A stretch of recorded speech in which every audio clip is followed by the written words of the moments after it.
You're listening to the Airline Pilot Guy Show. The view from our side of the cockpit door. WAPG. It's the Airline Pilot Guy. Airline Pilot Guy, episode 684. Yeah, he's up in the sky. It's the Airline Pilot Guy. Hello, you're listening to the Airline Pilot Guy Show. The view from our side of the cockpit door, with your host, Captain Jeff, broadcasting live from APG headquarters in Roswell, Georgia. Today's show is recorded the week of November 10th, 2025. Yeah, he's up in the sky. It's the Airline Pilot Guy.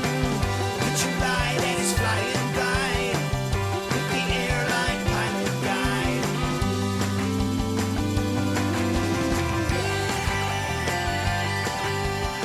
In today's episode, flight disruptions continue after the government reopened, and cargo companies temporarily grounded their MD-11s after that horrible crash in Louisville.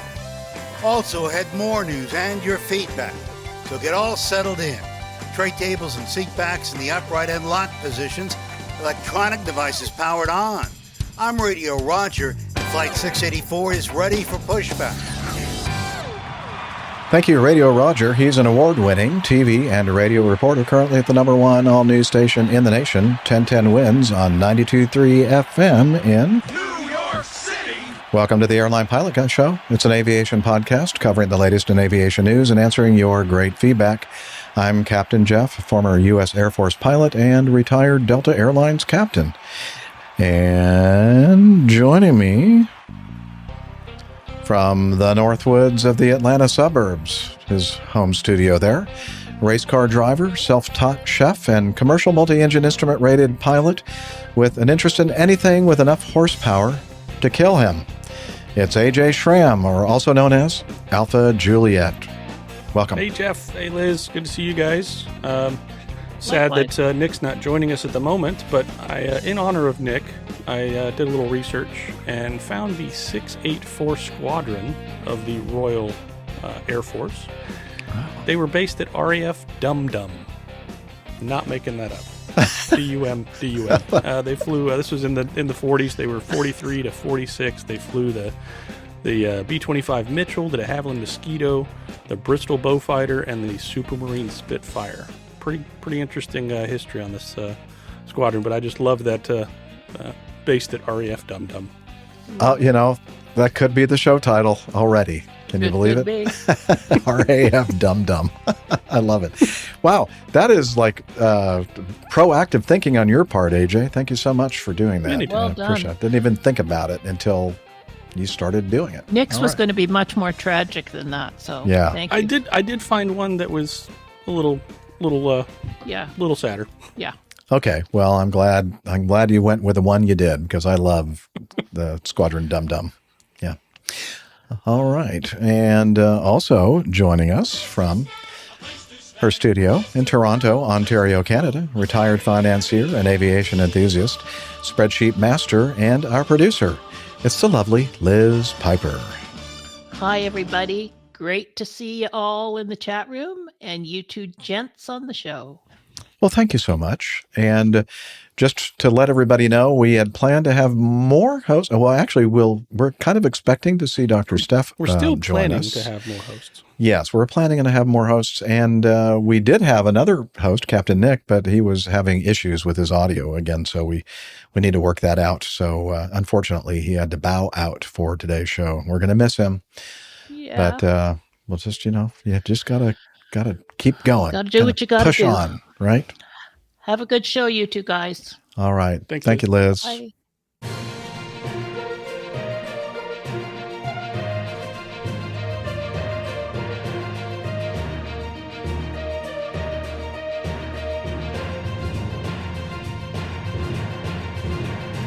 Stand by for news. Okay, our first item in the news segment is this from the Azerbaijan country of Georgia area of our world. This article from ANEWZ.com. All right. 20 killed in Turkish military plane crash in Georgia after leaving Azerbaijan. And we're not talking about the state of Georgia here in the United States. We're talking about the country of Georgia and the country of Azerbaijan. 20 military personnel traveling on a Turkish C-130 cargo plane that crashed in Georgia have been killed, the Turkish government said on Tuesday of this week. The C-130 had taken off from Azerbaijan and was on its way back to Turkey when it crashed, Turkey's defense ministry said on X. Video footage aired on news outlets. Here, let me go ahead and start running that so we can see what we're talking about here. That's the audio from the video of basically the wing box and wing of the C-130 kind of falling and spiraling from the sky. And some people said, oh, there's smoke coming from the wingtips of this thing, and it's actually vaporized fuel coming out of the fuel drain masts on near the wingtips. Okay. Yeah. So again, we'll have the video in the show notes for you to watch this footage if you haven't already seen it. I'm sure many of you have. Turkey's President Erdogan. I'm not saying that right, am I? Yeah, I know, but I figured I already talked about the spiraling. No, I meant of his name. Oh, yeah, well, yeah. So, AJ, would you tell me what his full name is, the president of Turkey? I believe it's President Recep Tayyip Erdogan. Oh, very good. Well, he said he was deeply saddened and expressed his condolences for those killed in the crash. Azerbaijan's President Aliyev expressed his condolences to his Turkish counterpart over the incident, and they're all deeply saddened, etc. So, interestingly, something that occurred here in the United States over the state of Mississippi back in 2017, I think you said, Liz? I believe so, yeah. Yeah, we believe it was in 2017, several years ago. They lost the number 2 propeller, or part of the propeller got flung off and hit the fuselage of the thing, and that just caused a chain reaction and tragedy. And it did something, if I recall correctly, I think it had some kind of an effect on an engine on the opposite side for some reason. And that particular accident is very, very similar to this accident. Now, we're not saying that this is exactly what happened, but it is very suspiciously similar to that particular crash. July 10th, 2017. Well, that was the other end. July 10th, 2017. Okay, go ahead. Yeah, AJ. that was a KC-130, and it took the nose off, whereas this lost the tail. Yeah, well, I think this one lost both everything that was forward of the wing box and everything aft of the wing box. Oh, I see. You're saying the one that over Mississippi, only part of it? Okay. Look, I think it was the nose section, so everything basically forward of the wing box. Okay. Is what the pictures are showing. Okay. This particular one was it was not an H model. It was an E model, an older one, I think. But it had the 4-bladed Hartzell prop. Yeah, it was quite an old airplane. The H's are old. The E's are even the H's are old. The J model is the new version that has the 6-bladed prop, right? And I trained on H's, and they were phasing them out when I trained on them, and that was about 20 years ago. Oh boy! So that E model must be what? That's like post-Vietnam. Okay, wow. Yeah, so we'll wait and see what they come up with as far as the investigation is concerned, because everybody that operates that airplane, even the older ones, I mean, this thing has been around for quite several decades, and and it's still those older ones are still being used in a lot of places around the world. So I'm sure that people are going to be interested to find out what exactly happened in this particular incident. Because it's known as a very robust airframe, correct? It is known as a very robust airframe, Liz. In fact, Scott Bateman on X, who is now a British Airways captain, flew the C-130 for most of his RAF career, and he actually wrote a book as well. What's the name of the book again, Liz? I I don't think remember. it's called Hercules. I believe. Hercules, yeah, I think you're right. And he was responding to some of the things that he saw on social media right after this accident. And he's saying that he's seen some rubbish being spouted about the aircraft safety record. He said the aircraft itself is the longest military aircraft in continuous production in the world. It's been around for over 70 years. Wow. Its list of campaigns is long, and yes, it suffered significant losses as a result. Almost 15% of all aircraft built have been lost. This doesn't mean that they've all been lost to accidents. 29 were lost in ground action, and the U.S. lost over 70 in Vietnam. But this doesn't mean the aircraft is unsafe or has a poor safety record. Many were lost to enemy action, as this is a tactical transport that pushes the boundaries. He said he's not going to speculate on the cause of this particular accident, but he said, I'll wager that the crew, like so many before them, were doing something they loved dearly when they flew west. No matter the flag on your flying suit, those who fly or have flown Albert, that's a nickname for the Hercules, or the Herc, are part of one big family. Today we mourn the loss of part of that fraternity. And then he also commented that the trails falling from the falling spiraling wings are not smoke or on fire as reported, but fuel escaping from the fuel dump masts at the end of the wings. It does seem the aircraft is split into 3 parts, either side of the center wing box. Yeah, further down, Jeff, you can see there's some facts about this plane, and it's 57 years old. It was a Okay. 1968 model. So this was a 1968 model, the one involved in this accident. So that makes it 57 years old. And it was purchased by the Royal Saudi Air Force in 68 and acquired by Turkey in 2010. It's been around for a while. All right. So Yeah, they sad. bought a 40-year-old airplane. So they Pardon me? started with it. They bought a 40-year-old airplane. So they started with an old airplane. Yeah, true. But these things, it's like almost like the DC-3. Like you just can't kill them. Well, I mean, I guess occasionally we lose one here and there. Anyway, we'll see what happens when we hear more about the investigation. All right, this next item is an update on the UPS MD-11 crash at Louisville on the 4th of November. So about 10 days ago. Now we're recording the show on the 14th.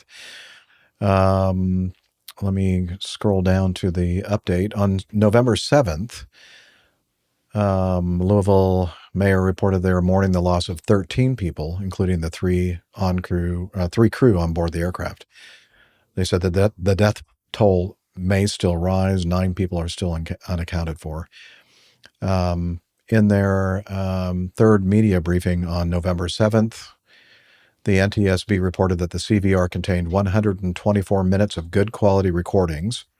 The takeoff run was uneventful initially through the different speed callouts. About 37 seconds after the crew called for takeoff thrust, a repeating bell was heard, which persisted until the end of the recording 25 seconds later.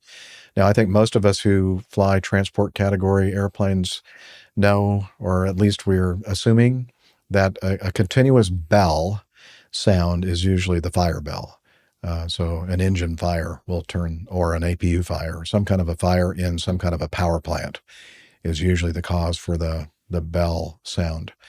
The crew attempted to control the aircraft. The transcript will be made available when the majority of other factual group reports have been placed into the docket, so a few months from now. The bulk of the left engine pylon was still attached to the engine when the engine separated from the wing. Additional pieces of the engine attachment have been found in the grass next to the runway 17 right. The investigation is also looking for possible locations of the missing people. The 475-foot ADS-B altitude reported the previous day equates to about 100 feet above ground level. So it only got to be altitude-wise about 100 feet. Sort of what you guys thought. It was quite Yeah, low. we were thinking maybe as much as 150 feet, but looks like only about 100 now. When the FDR has been analyzed, the meaning of the repeated bell will become clear, though there is a working theory it might be related to fire. Yeah, that's kind of what I was thinking. The NTSB has received the job cards for all work done on the left-hand engine. An MD-11 simulator test available at Louisville will be conducted on Saturday, so just a couple of days ago. And then on the 8th of November, UPS announced that out of an abundance of caution and in the interest of safety, we have made the decision to temporarily ground our MD-11 fleet. That makes up approximately 9% of their fleet. The grounding effective immediately. And then on the next day, the FAA released an emergency airworthiness directive, 2025-23-51, grounding all MD-11 aircraft, including the UPS airplanes, but any other company still flying FedEx, the MD-11. FedEx would be a pretty big operator of them as well, I think. The EAD states that the AD prohibits further flight until the airplane is inspected and all applicable corrective actions are performed using a method approved by the manager, AIR-520, Continued Operational Safety Branch, FAA. And the reasoning is, quote, this emergency AD was prompted by an accident where the left-hand engine and pylon detached from the airplane during takeoff. The cause of the detachment is currently under investigation. This condition could result in loss of continued safe flight and landing, and providing the determination that the FAA is issuing this AD because the agency has determined the unsafe condition is likely to exist or develop in other products of the same type design. So what's interesting about this airworthiness directive is usually when they issue these things, and AJ, tell me if I'm correct about this, usually they'll have the corrective action stated within this AD, and in this case they don't, because they're really not sure exactly what corrective action to take yet, because they're still investigating it. But it's such a serious thing, they're thinking, well, we just got to tell everybody don't fly these airplanes until we figure something out. That struck me as a very government thing to do, and to say all these are grounded until you fix it how it needs to be fixed. And then you say, well, how does it need to be fixed? Well, we don't know. Right.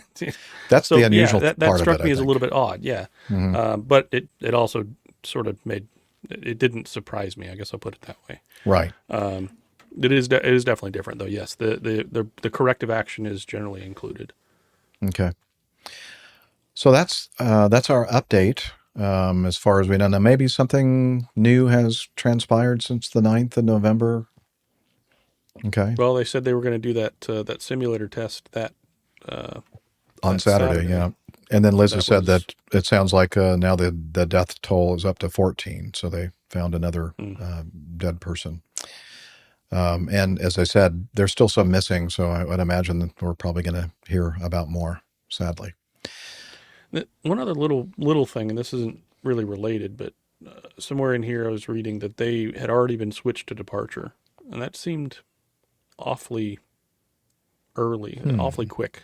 I don't know. Maybe maybe they weren't. The airport was not very busy, and they just I guess that's possible. But from my anecdotal experience at Louisville Airport, they do give it to you kind of early, but not at not that early. I mean, you're usually a couple of 100 feet. You're already have the gear up, and you're in the cleanup process when they usually hand you over to departure. Now, I think one of the reasons, and it's when you're taking off to the south. I don't think they do it the same way when you're taking off to the north. When you're taking off to the south, and in fact, when you watch some of these videos, you'll notice there's like a hill in the background. There is some high terrain. Just south of the Louisville International Airport that, you have to, when you're flying the departure procedure, you have to make a pretty quick turn to the west to avoid the higher terrain. So perhaps it was a little bit earlier than normal. But still, yeah, I agree with you, I don't AJ. think it's connected at all, but no, it seemed odd. Yeah. There are some parts of the world where they'll actually tell you to contact departure, they'll give you the frequency change before you even started your takeoff roll. They'll give you a takeoff clearance. They do that up in Canada. Yeah. That's the place that I think of mostly when they give you that. Canadians. Those Canadians. Yeah. What are they thinking? Just kidding. Good people. Good people. I mean, I know a couple, and most of them are pretty nice people. Neither of them are good. I know at least one in that one. I know at least one. And yeah, who's a wonderful person. Okay. Speaking of Canadians, Okay, so nice segue. This next one is from the St. Maarten News Network. I'm sure we're all subscribed to that. That's smn-news.com. The TSB, the Transportation Safety Board of Canada, has ruled out a hard landing in the WestJet gear collapse at St. Maarten. Updated report from the Transportation Safety Board of Canada has confirmed that the right main landing gear collapse of the WestJet Boeing 737-800 at Princess Juliana International Airport, which is Sierra X-Ray Mike, on September 7th, 2025, was not the result of a hard landing. According to the TSB, a preliminary review of the aircraft's flight data recorder, at least not this particular landing, maybe there were some hard landings before that, a preliminary review the last of 5 hard landings that this. Yeah, exactly. A preliminary review of the aircraft's flight data recorder showed no indications of excessive landing force. The investigation has since turned its focus to a mechanical failure within the landing gear assembly. Investigators discovered that the right gear's aft trunnion pin had fractured, a critical component that connects the main gear to the aircraft structure. Both sections of the pin have been sent to the TSB Engineering Laboratory in Ottawa for detailed metallurgical examination. The board has also confirmed that the right main landing gear was last overhauled in 2016 and is now reviewing previous cases of aft trunnion pin fractures on other Boeing 737 aircraft to determine if this represents a broader safety concern. The incident occurred on WestJet Flight 2652 from Toronto, and they were landing at St. Maarten. The right engine nacelle contacted the runway as a result of the gear collapse. No injuries were reported among passengers or crew, but the aircraft sustained significant structural damage. And we talked about the fact that there was that one at John Wayne in Santa Ana in Southern California that was very similar. Was that Alaska, that particular flight? I'm trying to remember all the details. Was it United? Could have been United, Alaska, or Southwest. I can't remember which one. But they had a very similar kind of an occurrence with the aft trunnion pin failing. So there's your update. So it sounds like the crew has been exonerated for any wrongdoing in the landing procedure, and it was just some kind of a mechanical failure. Nope, Jeff, you were correct. It was Alaska. It was Alaska Air. Okay, thank you. Our staff has looked it up, and it was in Alaska at John Wayne, SNA. Okay. Anything else to say about this one? Nope, that's it. They're keeping investigating. Okay, they're continuing their investigation. And there was some background noise. I muted. Oh no, and I was listening to Liz anyway. She was talking. I know you can't hear her. And finally, this is a final report. An incident involving a Pakistan International Airlines Airbus A320-200 at Lahore on January 17th, 2025. They landed on the wrong runway. It was an Airbus A320-200 registration Alpha Papa Bravo Oscar November, performing flight 150 from Dammam, Saudi Arabia to Multan, Pakistan, with 174 passengers and 8 crew, diverted to Lahore due to weather conditions in Multan. The aircraft subsequently was cleared to land on Lahore's runway 36 right, but at 7:34 local time, touchdown on runway 36 left. Now, this says in this initial reporting, the lights of which were turned off, but I'll tell you here a little bit more detail about that in the final report that I'm about to read right now. This is from the Pakistan Bureau of Aircraft Safety Investigation, BASIP, or BASIP. The cause of the occurrence is attributed to wrong selection of ILS frequency, as both flight crew failed to monitor wrong runway selection despite a number of cues available in the cockpit during various stages of flight. That sounds pretty damning. Let's see. They cite contributory factors, poor exhibit of pilot flying and pilot monitoring task sharing procedures by both aircrew, reflecting a breakdown in CRM.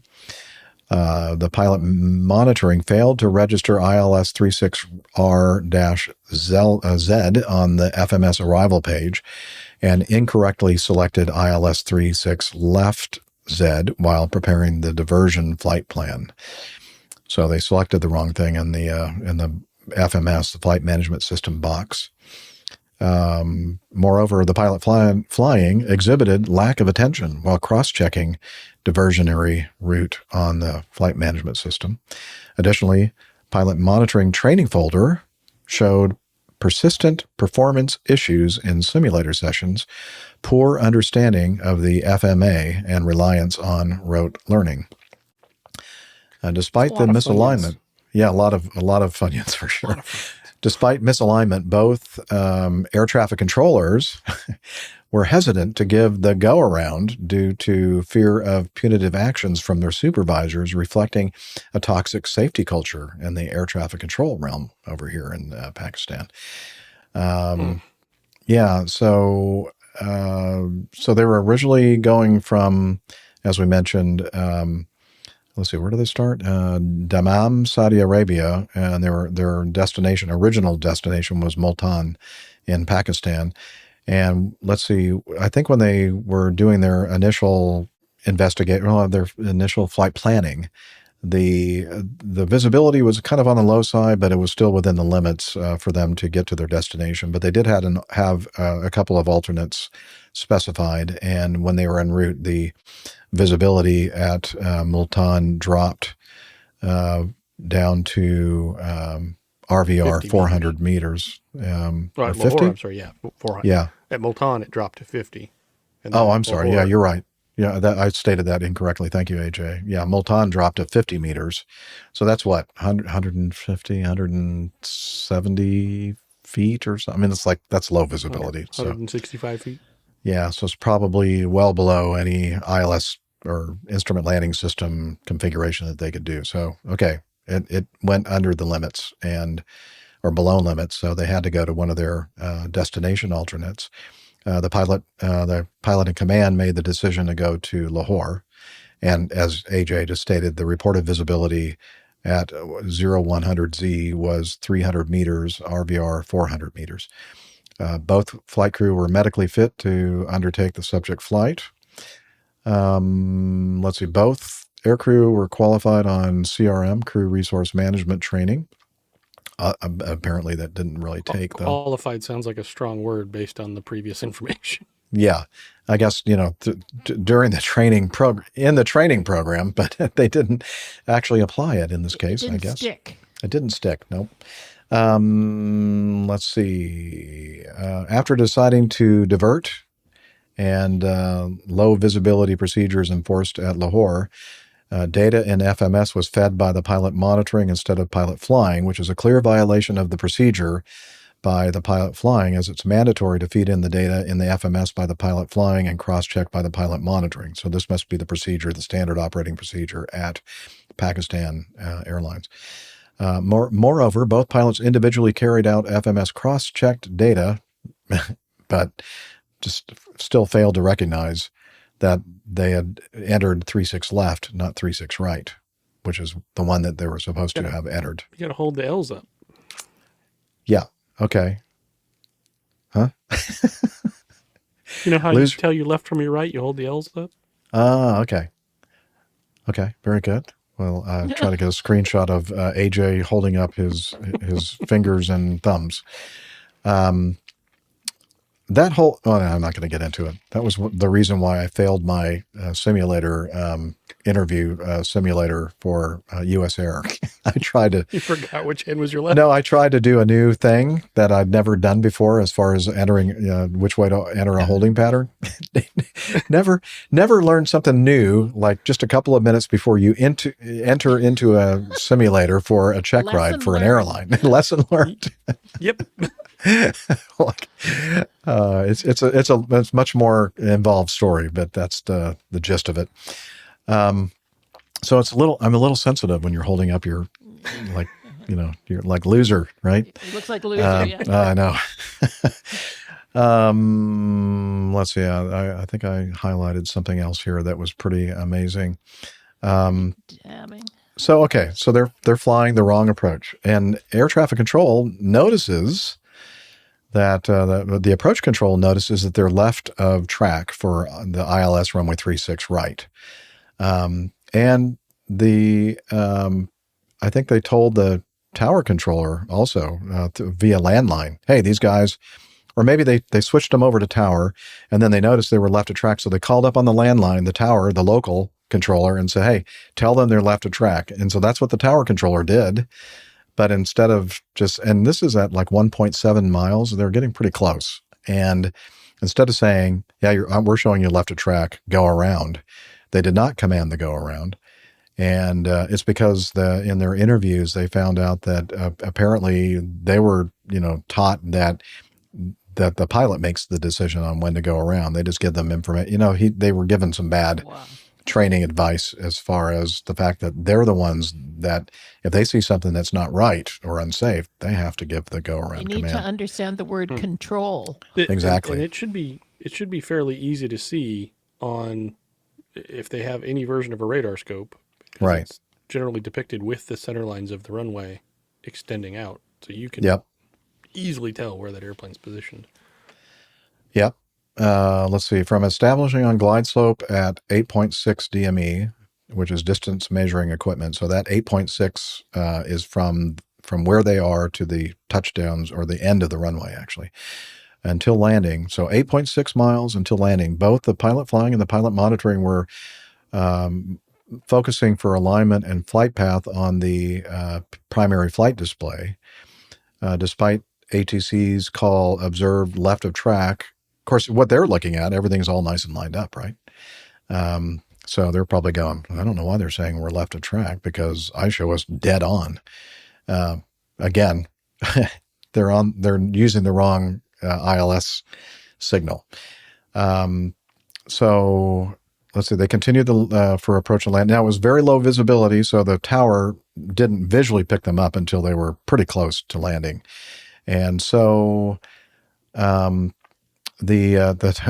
people in the tower go, okay, the lights aren't on for 36 left. Somebody turn on the lights for 36 left. So they turned the approach lighting on for 36 left for these guys to land on that runway. Even though they knew that they were landing on the wrong runway, apparently it must have been safe enough for them to do that. But can I ask you a question? Do they keep the ILS operative even if they're not using that runway? Like, don't they just turn it on the landing runway? Well, that is a good question, Liz. And I think I kind of have the same question. So Liz's question is, well, so if 36 left is not, they're not using that, they're using 36 right for these approaches, and they even have the lights off on the runway. Why would they still have the ILS signal being broadcast from that runway? Why not turn that off too? I don't know. Mm-hmm. That's a good question. Now I could see it like it's an airport that's busy and you have, simultaneous instrument approaches, parallel approaches going on, and you have all the lighting systems on for both runways. I could see that. But if they have the lights off, I mean, it's obvious to me that they're not really using that runway at the time. And so why not turn off the signal so that you don't have this kind of so that could be one of those contributing factors as well. Okay, so continuing on, the pilot monitoring announced field in sight at a distance of half a nautical mile at 3,000 feet from the threshold, whereas the pilot flying did not announce anything. And that's a clear violation by the pilot monitoring, as it's mandatory for him or her to be heads down during a Category 3 landing. And they're supposed to keep rechecking all parameters. The one that's supposed to be taking some peeks outside the airplane and looking through the windscreen is the pilot flying. In this case, the captain. Both this is the thing that really got me. This is why I highlighted it in red. Both aircrew realized that they had landed on the wrong runway at the end of the landing roll. So they didn't realize that they had just landed on the wrong runway until they were at the very end of the landing roll. The aircraft touched down on the left half of the runway, nose wheel approximately 47 feet left of the center line. Not a little bit left. Yeah, a lot left. And I think this is saying like the main landing gear was like 15 feet from the runway edge. That's what it looks So like. they're getting really, really close to the runway edge. Moreover, the aircraft carried out a Category 3 Bravo ILS approach in autoland mode using the Category 1 ILS capability. Not they enough. didn't even, no, they're supposed to be, yeah. So in other words, they used the Category 1 ILS. They didn't know. There's nothing in our, as far as anything that I've ever flown, that the signal that you're receiving on your ILS, that's a Category 1, Category 2, or Category 3 signal. Right. But It's just the signal. yeah. So, but there are things that air traffic control does to ensure, more safety related procedures when you're actually in a Category 3 condition. And yeah, so apparently, yeah, they didn't use, I don't even know if they have a Category 3 actually for 36 left. Maybe it's just a Category 1 ILS on that. I'm not sure. I didn't check that before we started the show. But anyway, talking about this could have been a major problem. Luckily they landed safely and everybody lived to tell about it. And I think it was one of these things that they didn't really know about until much later. When did this actually happen? Earlier this year, January 17th, 2025. So, it's been almost a year. And I guess they were doing some reviewing of some records or whatever. And they went, hey, wait a minute, what happened here? So, yeah, crazy. Metro Doc has a comment here, Jeff. Metro Doc says, looking at G maps, 36 left is a shorter asphalt runway. How much shorter? I was going to mention that. It's about 2,025 feet shorter. Okay. So how much landing, how long was the runway?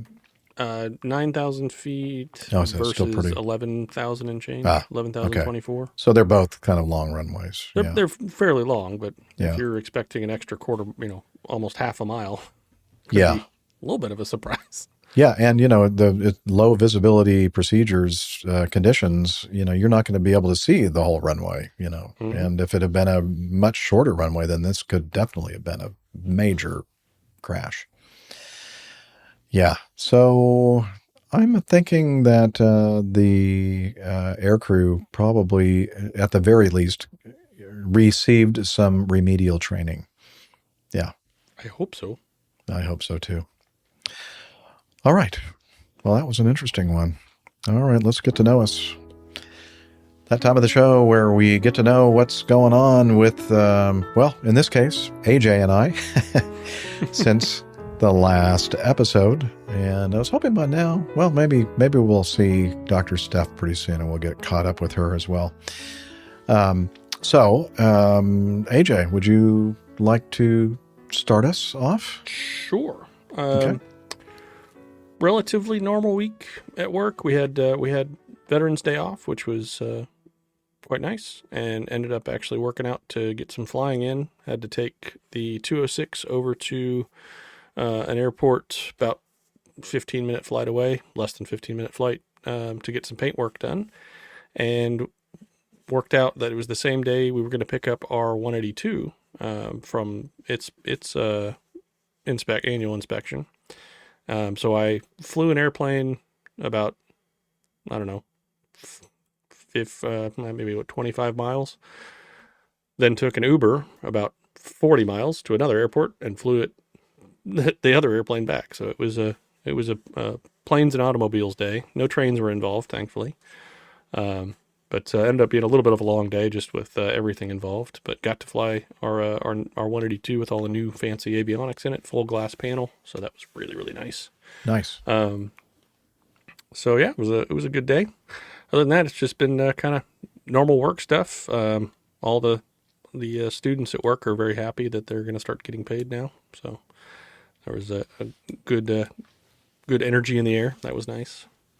Have you had any issues there with like power blackouts or anything? Oh yeah, I guess I should tell that story on the actual show, huh? Oh, you don't have to. I don't mind. I thought it was very yeah, entertaining. I'd like to hear it again. I figured out a really great way to get off work early. So in our labs,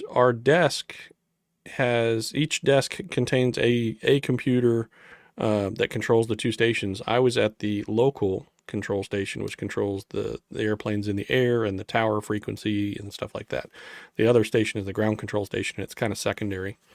So everything is run off of my computer to run the whole simulator, the entire lab. So all the big giant 75-inch TV screens and all that, all the equipment on the where the controllers sit, like they're in the lab or like they're in the tower cab.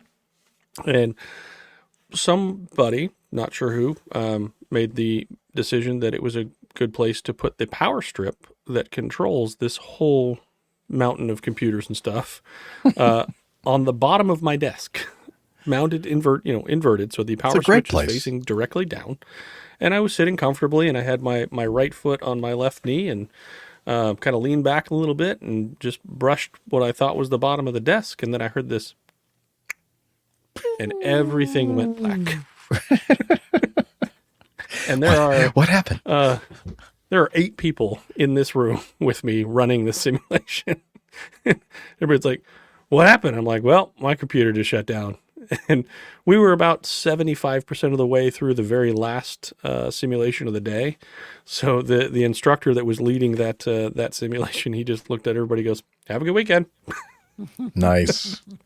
So note to self. Okay, that's the switch to get off early on Friday. The switch that no good simulator technician ever pushes. So just curious, did anybody, when everything went down, did anybody turn their heads and look over at you and your desk? No. So that was the interesting thing, is my computer went completely dark. All 3 of my monitors just instantly off. All the screens and everything else stayed up, and the simulation just kind of froze. So it still looked like you were in the tower cab. That was still loaded as a frozen image somehow. And everybody's like, what just happened? So I had a moment of decision to go, I don't know. That's so weird. So, had you already reset the switch to the on position at that point? I had. I looked under there and went, you're going and I clicked it. I'm well, that's not going to come right back on. Come on. Maybe nobody will notice. It required a full tilt reboot. Oh boy. Yeah. So that was a marginally embarrassing moment at work today. But I'm glad that we're happy that you were able to get home a little bit earlier and join us when we started the show today. So I guess that would be kind of a fail, or maybe somebody should take some notes and write that down. So whoever occupies that operator position in the future, maybe they should tell them, "Oh, hey, watch what you're doing here, because the power for everything is right underneath your desk here." Correct. Yeah, there's definitely some lessons to be learned from the situation.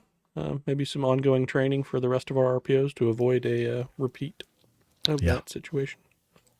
That'd be a good idea. I'm glad I could be the pathfinder. See, that's what I do. Well, see, if that does happen again, MetroDoc has come up with a terminology for this situation. It's an electrical ground stop. Perfect. Love it. I'm going to use that at work next week. Nice. See, our chat room, they're just awesome people. Full of incredible ideas. I love it. Well, speaking of awesome people, Steph, are you ready to join us? I think so. Speaking of technical problems, I logged into Unity and it's so much louder than anything else. Oh. It's really bizarre. I can barely hear you guys, and I can hear every last little thing that Liz is doing. Now, that's kind of interesting, because we're experiencing the reason why Captain Nick is not with us is that I'm going to log out of there, because that's I can't hear. Yeah. Okay. Stop using Unity. Really loud. I don't know what that was about. If it makes you feel any better, I don't have Unity either, and I'm thinking it might be time for us to come up with a different solution. Yeah, look for an alternate.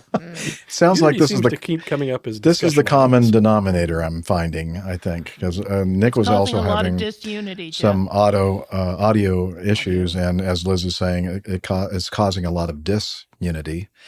Yes. And I have heard through the grapevine that they were having some issues with their software, with the new Well, I don't know how many of us are actually on the new. Well, no, you're on Windows, AJ, so it has nothing to do with the Mac operating system. Well, mine, I downloaded the new, whatever the newest one on their website today. Mm-hmm. And even after downloading it, restarting the system, as soon as I log in, as soon as I open the software, it crashes the audio on my computer, and I lose audio and microphone on StreamYard. Oh, boy. And can't turn it back on. So, well, when I first logged in, everything was just going through my computer speakers as well. So that's why I was like here briefly and left, because that's usually like my Motu has an issue. So unplug. Anyway, plug in. glad I don't Steph know. well, here. we're gonna try to get down to the bottom of this, folks, and we're just happy that Dr. Steph has joined us. And I know we all know that. Well, you're always busy with at least I'm work. so busy and sorry. But Yes. yeah, I know you're very busy in work and also some other things. So why don't you? Well, and AJ, was there anything else that you wanted to add with your getting to know us?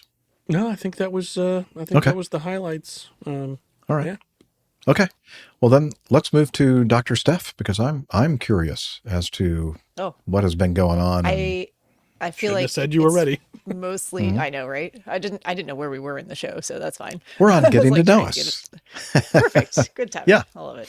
Well, my getting to know me has flying related things for once, at least. So that's fun. It's not just my day job working all the time. Is this the video? I think that was, oh no, those are still pictures. On That's the Jeff's got the video. stills, So- but I have Video yeah. first? I do have the There are video. stills. So So some still photos. So I'll set up for people who are listening here. If they want to check their podcast player, hopefully those pictures will show up for them. So last weekend was one of my weekends to fly jumpers, which is fun, as always. But we also have, occasionally we'll do demonstration jumps. And I was asked to fly this particular one. We've done this one before. I did it a year ago. And then we were going to do it in, I think, September, but the weather ended up being too poor, so we didn't end up doing it. This go around, the demonstration jump is for the Ascent Football Club, which is a women's professional soccer football team here in Charlotte. And because the days are getting shorter and sunset is earlier, this one actually was scheduled as a night jump, which is fun and different and adds, slightly more complexity for everybody doing it. But I actually had to go get night current to do this jump to do this demo, because I do a lot of daytime VFR flying and have not done a whole lot of nighttime flying this year. So actually a couple days before, I was able to secure a plane to go do my required 3 takeoffs and full stop landings. That all went perfectly fine. No worries about that. And then good to go and legal for this demonstration jump. And last year when I flew this jump, we had to fly around some poor weather. And then obviously it was canceled in September because of poor weather. And then again, we had kind of less than optimal weather. poor weather. So poor weather. But good enough to get it done. So we have some pictures here. And I think actually the poor weather made for some really great photos. Unfortunately, there were not a lot of people in the stands pre-game because it was raining, as you can see. And we had a lot of discussion as to whether they were gonna do it in the rain. And it was actually, the pictures look a little more dramatic than it actually was. It was fairly light rain, so it wasn't a big deal for them to actually do the jump. But Doesn't rain hurt quite a lot when does, falling through but- it? so it does in free fall speeds, but Right. under canopy, not too bad. Not but yeah. still, there's a brief You're going period of 100-mile-an-hour raindrops hitting your face. Brief, very brief. So I mean, they're open, pretty quick out there. Let me rephrase that. So. Any period of 100-mile-an-hour raindrops hitting my face, I'm out. Yeah, it actually, that can be very painful. We get a lot of questions just from people who are coming to do tandem jumps and whatnot, like, oh, it's just light rain. Why can't we go in the light rain if the ceiling's high enough? And it's like, well, because at 120 miles an hour, doesn't matter how light the rain is, it hurts.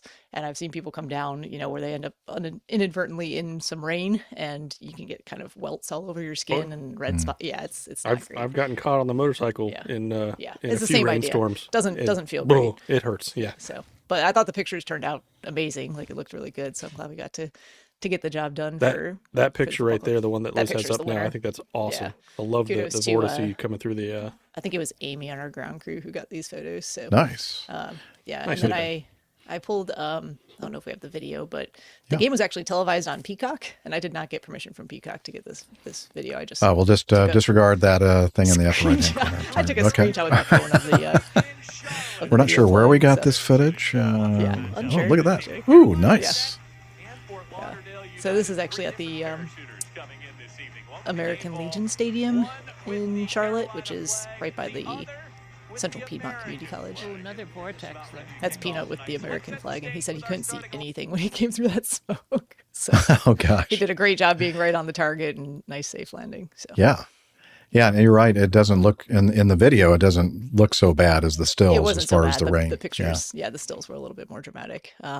So they got out of the plane. I had to go. Another layer of complexity. Our airport where we're based is currently NOTAM'd closed at nighttime because the only lighted runway is currently closed so that they can actually work on the lighting system. Oh, So no nighttime operations. So we actually had to get through our whole day of daytime business jumps and then make sure that we were off that airport property before sunset. We had to stage out of a different airport close by. And then I had to go back there for the evening and then go back the next morning and take the airplane back to our airport. So kind of logistically challenging. And as I went to go back to the Rock Hill Airport where we were staying overnight, there was a nice thunderstorm that had parked itself just to the northwest of the field. So I asked for some nice delay vectors because I could see it moving out of the way.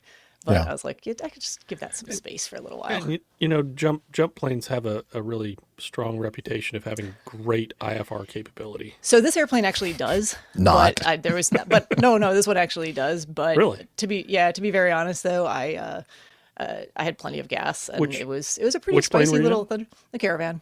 Oh, in the Caravan. Oh, okay. Yeah, it was this pretty spicy little thunderstorm, and it was moving out of the way. I had like 3 hours of additional fuel with just me on board at the economy I was flying at. So I was like, I can hang out over here for a minute. I'd rather just get in there safely and know that it's good to go.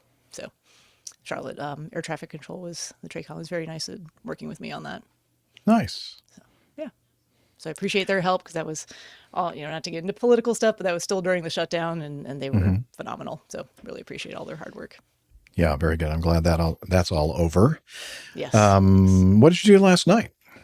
Anything? So last night, I sent one more picture. Last night, so part of the other busy things that are going on tomorrow morning, I'm actually going to be running the Charlotte Half Marathon. I'm doing that with our local run club. And a lot of people have been training all year for this. For a lot of our runners, it's kind of their big race of the year. It might be their first race that they're doing, or maybe their second one. So there's a lot of people looking for goal times or, having a nice strong finish. And we arranged for a pizza party so we could do some carb loading last night. So I hosted that at my house last night. I had like 40 people in my house, and I think half of them were children under the age of 10, which was, I found out very quickly how not childproof my house is.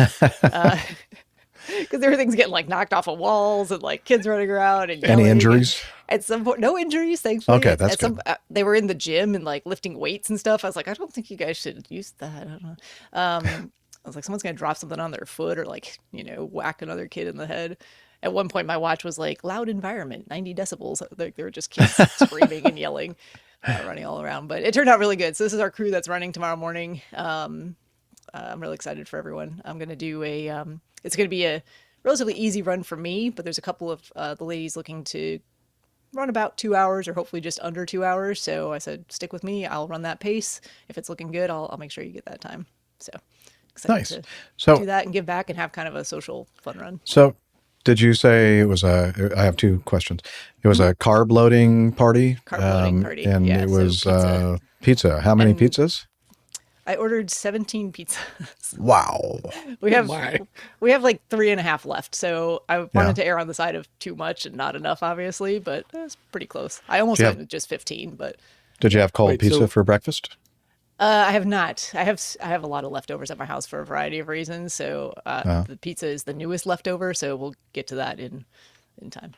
I didn't realize it, but I've been carbo loading every Friday. I do that. There's a run required the next pretty much day. every day, actually. I love carbs. Carbs are great. I'm really excited for the. We got some. We splurged on good pizza too. It's gonna make great leftovers. Like the bread is nice and like, I don't know, doughy and delicious and So you said it was twisted on a half marathon. Which half? The first half or the second half? I'm running the first. That's a good the middle question. half. It is the first half, actually. Okay. And there there are is other a full people that are going to marathon run the happening. second? There are, and you can't join in the second half unless you're Oh. a pacer. Surprise! So they split it up for pacers, which is kind of interesting. And I kept trying to get a pacing assignment, but I'm not quick enough in answering the emails to do that. So they're really, I'm trying to make a joke, but that is really a thing. Well, it's a thing running for the second half. It's a thing certain for people who are for certain people who are kind of working for the race to Yeah. help Okay. provide pacing duties. Yeah, so but it's really not that the funny. options for people who pay to run it are run the first half or run the full marathon. Gotcha. Yeah. And they're two different loops. So everyone runs the first loop together, and then the full marathon continues on a second loop through Charlotte. See, Nice. That's the real trick is you just figure out how to get in the last 1 mile and just sprint the whole thing, and you look like a hero at the end. Yeah, until this one guy on Facebook, his mission in life is just to make sure he finds all of those people and rat them out. And there's quite a few of them actually, so it's always good, fun reading. Really? Oh, yeah. People still try to do it, huh? Oh yeah, yeah. Okay. People cut corners, and he especially likes to go after the ones that then brag about it on social media, like look at my marathon finish and my medal, and it's like, well, you obviously missed a big portion of the course. Yeah. Tell us what you're doing. Details. Cheater. Details. Show me in the rules where it says I have to run your course. I ran my own course. I ran my own course, yeah, and then showed up at the finish for my swag and my banana and my medal.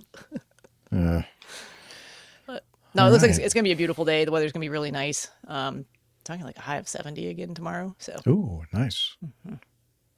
Excellent. But back to the rain on the Deanna has a comment here. Oh, let's see. Deanna Tickle says, I rode Fury 325 at Carowinds in the rain. I think it was around 90 miles per hour, and it hurt. Oh, yeah. Fury's fast. That's the amusement park that's right up the street from me. 325 refers to the first drop height. So it's Is it up the 325 street or feet. down the street? Up the street. It's north. Oh, you're So it's south. up. You're south. Yeah, she's down I'm at south of Carowinds. Yeah. And Yeah. It's Tim about 10 really minutes up likes the street from Steffi's my house. haircut. So. Tim likes your haircut, Steph. Someone Tim. has a really cute hair. Well, I don't know. We're assuming he's talking about Steph. That's Thanks, definitely Tim. Jeff. I appreciate that, man. I think we all have cute haircuts. I can even see Liz's haircut, and we're all just Yeah, Liz has a cute We're all haircut looking too. cute. Yeah. Thank you, Tim. We appreciate. All right. Jeffrey. Me. Okay. Let's see. What should I start with? Let's start with, we received from Olivia through our feedback email notification that something weird was going on with Spotify. I know a lot of you listen to our show on Spotify. And for some reason, the last two, or the only two in the month of November, so 681 and 682, no. Yeah, I think, well, anyway, a couple of the last episodes were not showing up in Spotify. And I thought, And I looked at all the other places that you can watch and listen to our podcast, and everything was showing up everywhere else. And I looked at under the hood, the XML file, the RSS feed. That's the kind of how everything happens in this world of podcasting, and that looked just fine. The feed that I had submitted to Spotify, but anyway. After trying to figure this whole thing out, I decided, and working with Spotify customer service, I said, you know what? Why don't I just use a different RSS feed? There are a couple that I can use. And so when I finally switched to the one that is now being used by Spotify, everything started working, except the fact that the show art, the individual show art, which we're going to talk about here very soon from the last show, it wasn't showing up. So I have to add an extra step in my, workflow to make sure that the show art shows up in the metadata for that feed. So anyway, long story short, everything should be back and in working order on Spotify. And I don't know why it didn't like the feed that I've been using for years, but it didn't. Maybe It it's just stopped related to liking it. Unity. Yeah, maybe it has something to do with Unity Intercom. I don't know. Thanks I wouldn't to rule it Olivia out. for letting you Yeah, know. thank you, Olivia, for letting us know that it wasn't showing up there. So she was a little suspicious. And just a reminder to everybody, if for some reason it's not showing up on whatever your favorite podcast client app is or streaming service, you can always go to airlinepilotguy.com and click on the podcasts tab, or just the main page. You'll see the latest 3 podcasts there. So, or you can go to the YouTube. We'll talk about all the social media and other ways you can watch the show and listen to the show at the end of the show. So Lots of ways. Lots of ways. Don't give up if you don't see us on Spotify. But thanks again, Olivia, for letting us know, because otherwise I never would have known. All right. New York meetup. Yeah, so we've been talking about this for the last few shows, an unofficial APG New York City meetup, and we have some audio from Hillel. Greetings, APG listeners. Join me, Hillel, for a mini meetup in New York City. Jeff's letting me out of the shower so I can meet up with you on Saturday evening, November 15th at a location in the Upper West Side. Meet up with me and other community members, including Mailman Dave Abbey and Tanya Wyman, and if he can get out of the studio, Radio Roger. The location and RSVP are in the show notes and on, you guessed it, Slack. So remember to RSVP, and until then, see you in Slack. All right. And Radio Roger, I just communicated with him earlier today, and he sounds like he's going to be showing up tomorrow, along with Mailman Dave and Tanya and Hillel and lots of great folks up there in the New York City area. Jeff? Yes, the location, since he did this recording, has been determined, and it is at the Dublin House, one of the best Irish pubs in town. Let's see if I get this right this time. It's just steps from the 1 train at 79th Street and next to a Banksy. Perfect. Ding, ding, So you ding, can get ding. your money from the ATM machine at the Banksy. No. Like a Banksy. What? Did I get it wrong again? You were so close. Yeah, I know. I know what a Banksy is. It's a Piece of art. yeah, it's a piece of what do they call it? Street art. Street art. Kind of. Yeah, graffiti, street art kind of stuff. All right. So, and then you can email Tanya at panacea42.com to let her know so they know how many to expect. He goes on to say that you can find us in the main bar in the back room. That's the best place to keep the people, the APGers, in the back room. Is the back bar in the main room? Must be. Yeah, I don't understand that. They don't serve food aside from Tato's, which is a brand name potato chip. They're not chips. They're crisps. Oh, crisps. Excuse me, from Ireland. But Tanya will be providing a cheese and charcuterie plate. Oh, I'm going to be missing that. And there are many options nearby for delivery or just stepping around the corner to pick something up. And you can pee in the gutter while you're outside too. You better officially tell people you're not going. Yeah, so I was hoping to show up for this meeting and make it an official APG meetup, but a couple different reasons. Not still sure I'm not sure really if everything has been completely cleared up as far as the flying thing. I'm on a different status now as a retired, a former employee for Delta. So my status is much lower than it used to be. And the other thing I learned today, I sang at a funeral and a wedding, like Circle of Life almost. Not quite. But Just needed a christening. Yeah. Yeah. If it had been a baptism, I talked to someone today who's attending a funeral and a wedding tomorrow. Different times of the day, different people, thankfully. Cool. But, yeah. Yeah. So I thought I was being a good boy. And then my choir director started talking to me about the wedding tomorrow that I'll be singing in. And I just had this look on my face, and she looked at me. I guess she knows me well enough now. She goes, "You are going to be showing up tomorrow, right? 2 o'clock Jane in the and afternoon?" I know you so well. Yeah. Jane and Liz know me way more than they should. Anyway, so yeah, I guess I didn't put that on my calendar. So I kind of obligated myself to sing in a wedding tomorrow. So sorry. We'll not make it, but we're expecting some good audio and maybe even video and photos from the meetup. Okay. So if you're in the New York City area, please head over to Dublin House and have some fun. All right. Take a picture of the Banksy for Jeff. Yeah, take a picture of that Banksy. Maybe I'll finally understand it. All right. Do you want to talk about the cover art? Yeah, let's talk about the cover art.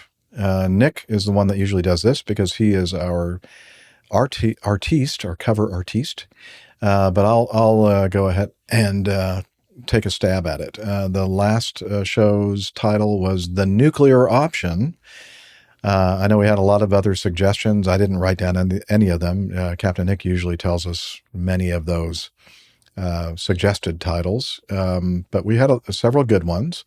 But the one that Captain Nick liked was The Nuclear Option. This came because we were talking about whether there'll be an electric plane, and then that's right. We received some feedback asking us our opinion about if and when we expect to have an electric airliner.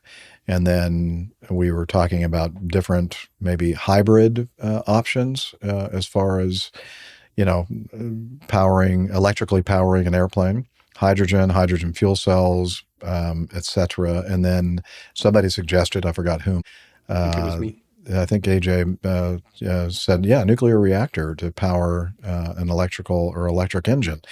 And so that became the nuclear option. And so the artwork reflects that. It's a very glowy, kind of bright green. And then, in fact, it's so glowy in the cockpit where I'm sitting, I am definitely being just bombarded by all kinds of nuclear radiation in the cockpit because I'm green. Either that or I ate the fish. A bit of it's leaked out as well. Yeah, it is. Yeah, leaking out all over the place. An uncontained nuclear reaction. It's not ideal. It's not ideal. It's probably not safe, I would say, looking at this picture. Can't help but notice that all of the ground crew is wearing protective equipment, and you are not. Yeah, well, I'm an old guy. I mean, I've lived a long life. It's so Jeff.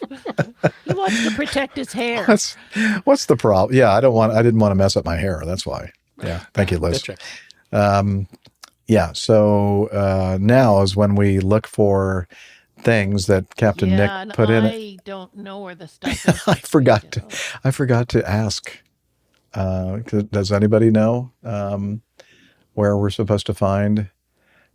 I have no idea. I can't see anything. Okay, well, somewhere in. There's a logo. There's the logo. Oh, okay. I see the logo on the left side of the fuselage underneath the passenger windows, and there's me, and I don't know. I can't. And we're looking for. I don't know. Did you find? I'm sorry, I blanked out. Oh, I see that. Is that the jackass, which is upside down in the eyebrow window above the? No. Yeah. No, it's not. Oh. Nope. Go back to the previous picture. Nope. Keep going back. The one with the there he is, right there below the hose. Oh, I see his. It's like his reflection there, but I guess that's him. He's under the level of the. Oh, I see. Okay. Or he's just glowing himself. Okay. Camouflages right in. Gotcha. The number. And you found the show number, right? No. Go to the picture showing the backs of the ground crew on their. Oh, I see it. The dots. An 8 and a 3. Yep. The dot matrix numbers on the back of the safety suits or whatever you call those suits. Thank you, AJ. Yeah. Good thing AJ was here because I think that we would have said, I don't know where any of this stuff is. Did you get that info from Steve? Because he also knows in the chat room. room. Good. Thank you, Steve. Appreciate that. Steve Simpson. No, I actually I found it myself. Okay. Thank you. Very good. AJ was. I just want to make cheating. sure I give credit to the right. Yeah. Especially our hardworking chat. But I didn't tell anybody, so Steve figured it out on his own as well. So. Okay. Well, you know what? Well done, you guys. Well, Captain Nick, we have to say, well done, sir. Very colorful. If you like green, it's a great show art. And I do. It's colorful if you don't like green. Even if you don't, yeah. All right, let's talk about the coffee fund. Here we go.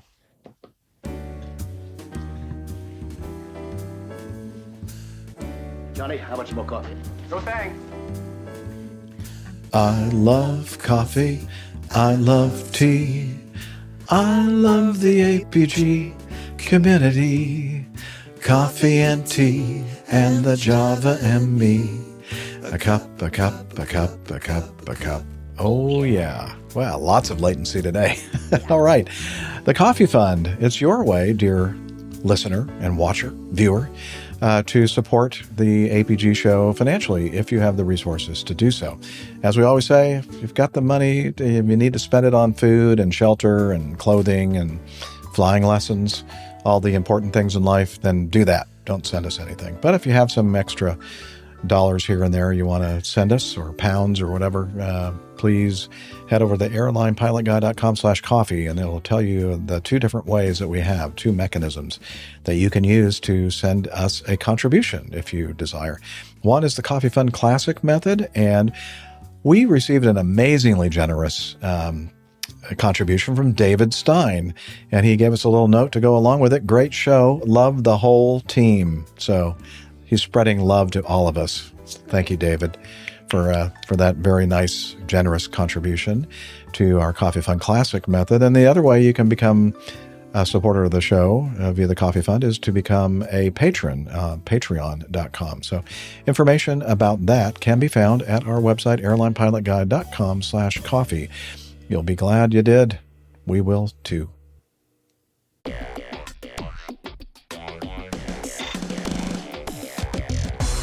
Captain, incoming message. Thank you. All right, we're going to start off the feedback segment with this from long-time listener, all the way back from the Catholic pilot days, Kevin St. John. His feedback title, punishment.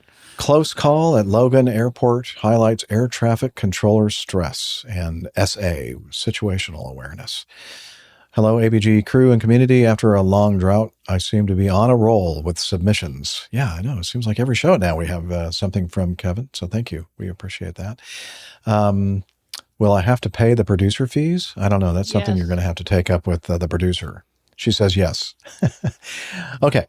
The U.S. air traffic controllers are all running on fumes without pay until very, very recently. When he sent this, they were without pay, but now they're set to resume their paychecks, I guess, and working grueling overtime hours. So I guess an occurrence like this was inevitable.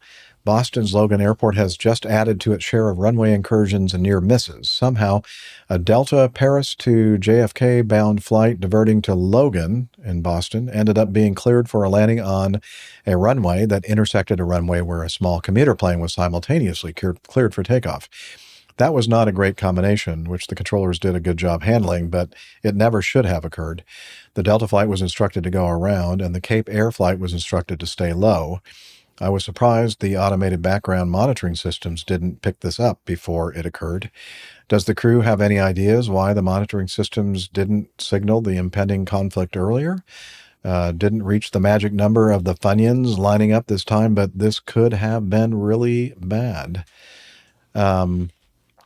I've included links to the VAS Aviation and local television channels, YouTube videos of the event. Best wishes for flight phase favorable winds to the crew's active pilots and great weather for everyone else. Respectfully, Kevin St. John. So this is some video from VAS Aviation. The audio and video were edited focusing on the most relevant transmissions, so he deleted some silences. Delta 263 Heavy, contact tower 128.8, have a good day. 28 Delta 263 Heavy, mostly. Okay, it's coming in from the south. Switched over to tower. Tower Delta 263 Heavy with you for 4 right. Delta 263 Heavy, Boston, tower following Cessna 402 on a mile final, traffic holds on the crossing runway 4 right, clear land. Clear line 4 right, Delta 263 Heavy.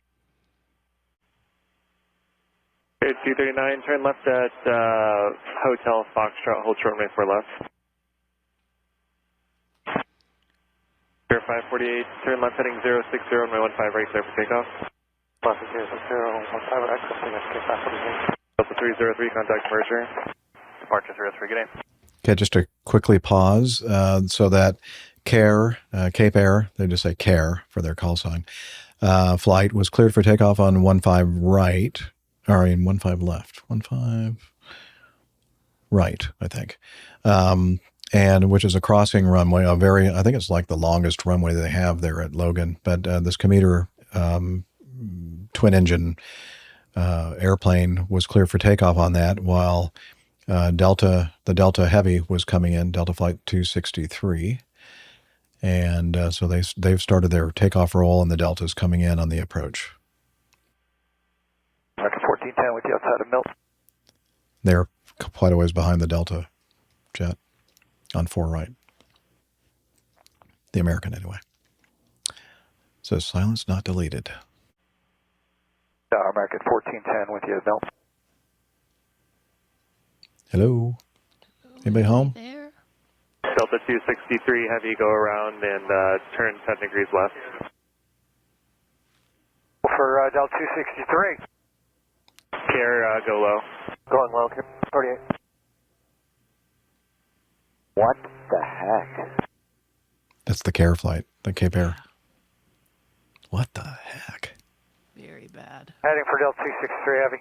Delta 263 Heavy, turn left heading 300, maintain 3000. Left heading 300 up to 3000, Delta 263 Heavy. That was close.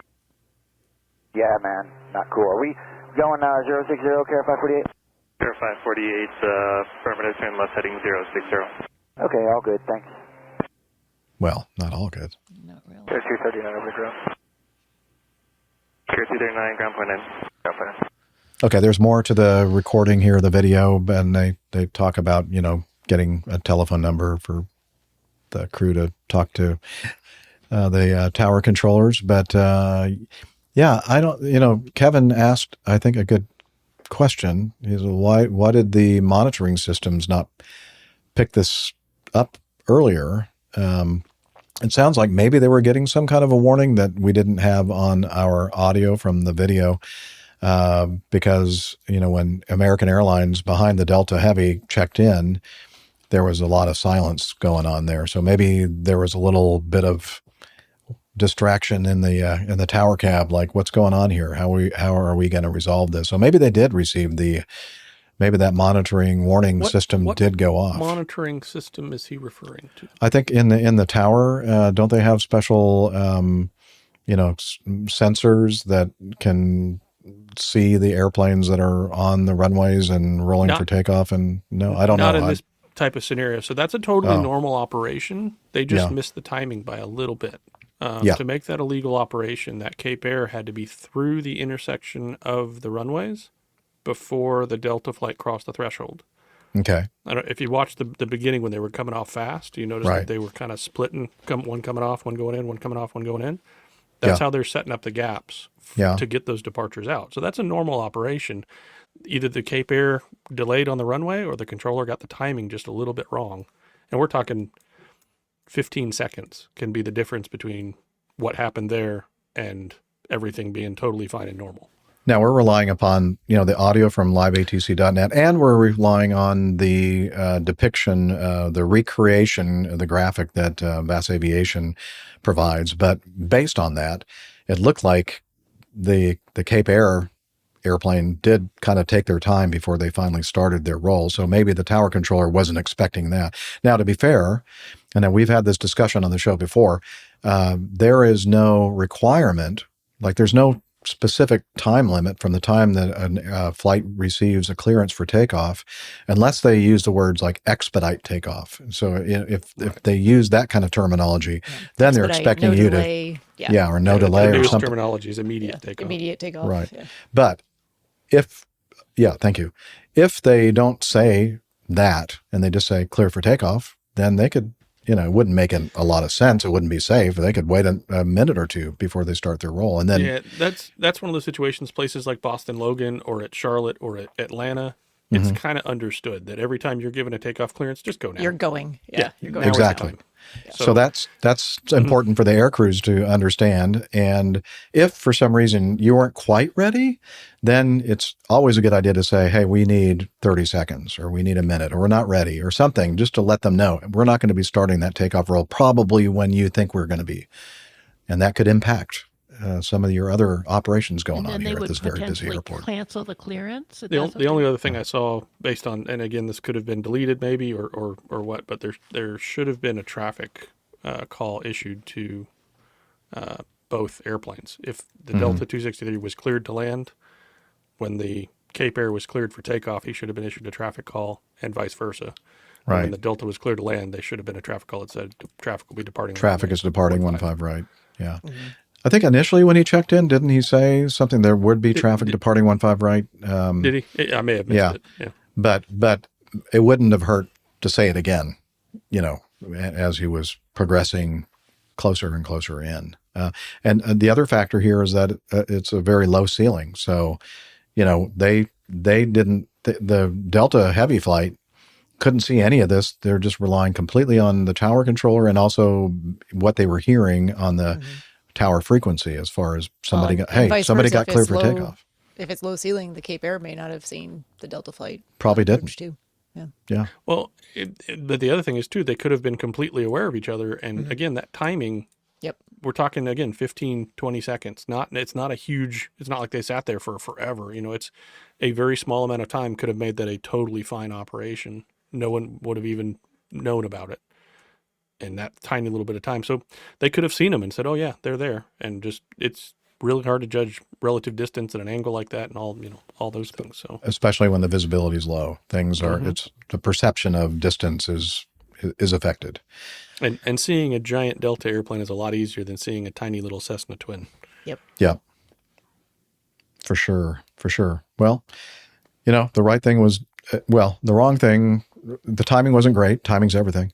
But at least they made the proper call out to the Delta flight. Hey, you need to go around. It kind of caught them off guard, but they did what they were told, and it's a happy ending. It's pretty much. Other than the fact that the Delta flight had to go completely around the circuit again and burn a lot more fuel. Happy for everyone but the dry cleaners. Yeah. Exactly. I was just going to say, probably needed to buy some new trousers in both airplanes. Yeah. Okay. Yeah. The Cape Air guy was like, what the heck? Not cool. Not cool. That was not cool. Anyway, so thank you, Kevin, for sending that in. Okay, this is a piece of feedback sent in from James Graves Brown in Albuquerque, New Mexico. I got to spend a nice dinner with James and his wife, Sarah, just a couple of months ago when I made my West Coast trip. Anyway, here we go. Let's see. Did he say anything or he just sent the link, I guess? He just sent the link. Yeah, okay. Read the title. I mean, actually, he did send in sort of a little bit of feedback with it. The title of his feedback is "This Gasshole." What does he mean? Okay. Airport worker drenches American Airlines plane in tarmac in gas. Actually, to be technical, it wasn't gas. It was jet fuel. Jet A. After losing control of refueling hose. The exact amount of the fuel spilled has not yet been determined. This is at Dallas-Fort Worth. Dallas-Fort Worth airport worker drenches American Airlines plane in tarmacking in gas after losing control of refueling hose. Video shared on social media shows the hose whipping violently beneath the plane, spewing fuel for more than a minute as the worker struggles to regain control before stepping back. The terrifying incident happened on Saturday while the worker was refueling an American Eagle aircraft parked at a gate in Terminal E of the Texas airport. No one was injured. So let's watch this together, shall we? Okay, here we go. So we're watching the view of the guy with the single point fueling receptacle. It looks like the receptacle itself came disconnected from the hose. Mm-hmm. This is a high pressure hose. It's like 45 or 50 PSI, I think. Lots.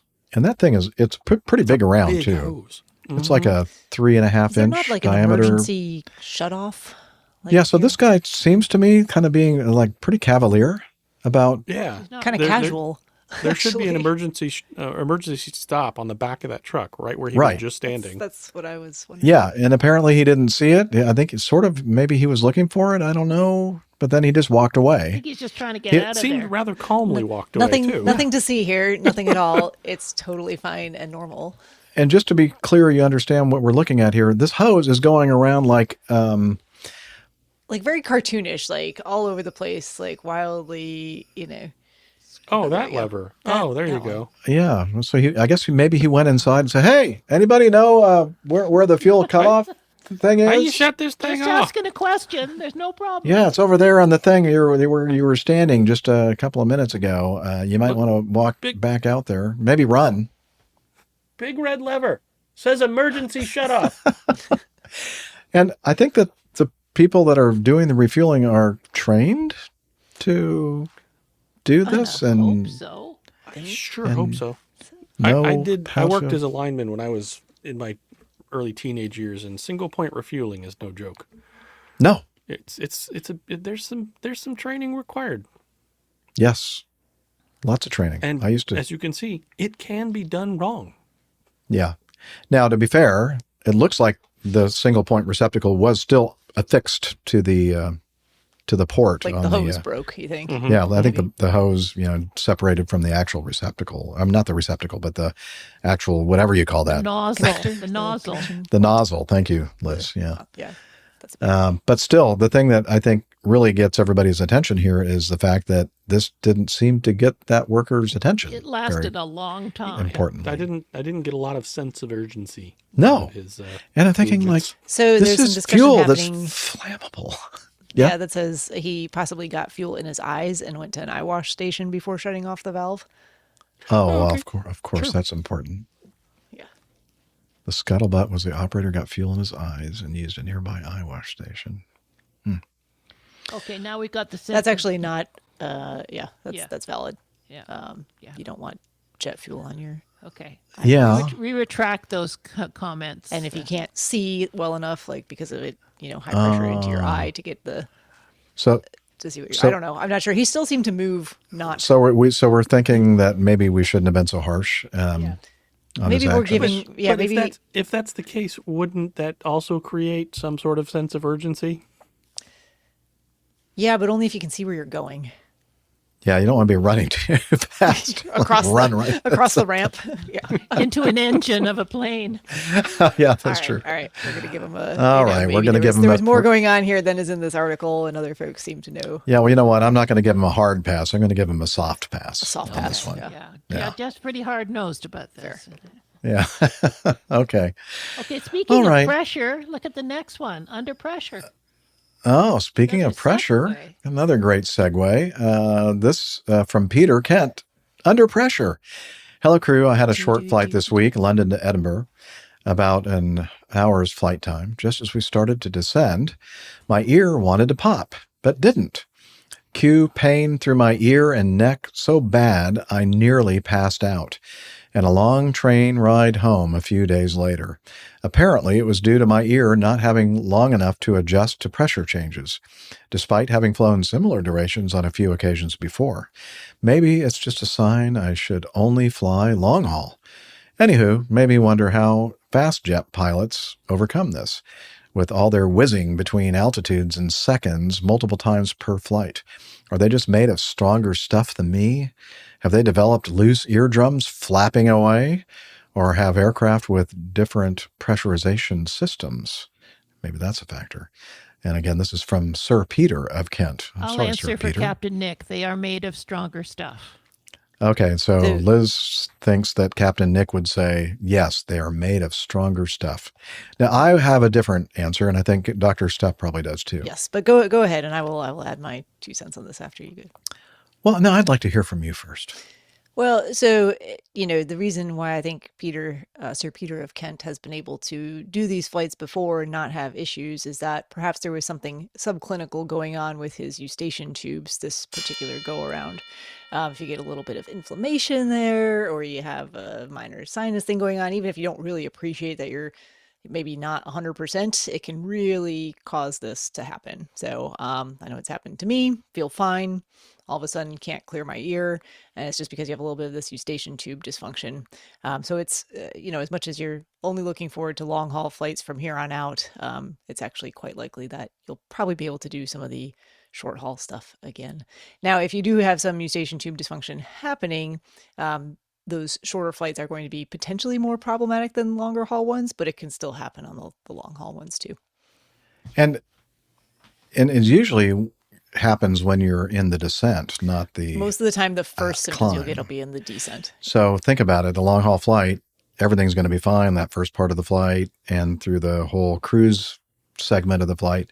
And then, relatively speaking, it's about the same amount of time that you're going to be in the descent, unless, you know what I'm saying? I mean, I'm not sure that the long haul probably. So is you're gonna thinking do if it's you any it's a better. very mild, like subclinical thing, the longer. So the reason why, so getting back to the reason why shorter flights are potentially more problematic is Yeah. because if it's kind of a subclinical event that's going on where you don't really appreciate it, if you have longer time to be in the air and the Eustachian tube has more time to allow that pressure equalization to occur before you start changing altitude and pressures again, Okay. perhaps your symptoms won't be as bad on the descent.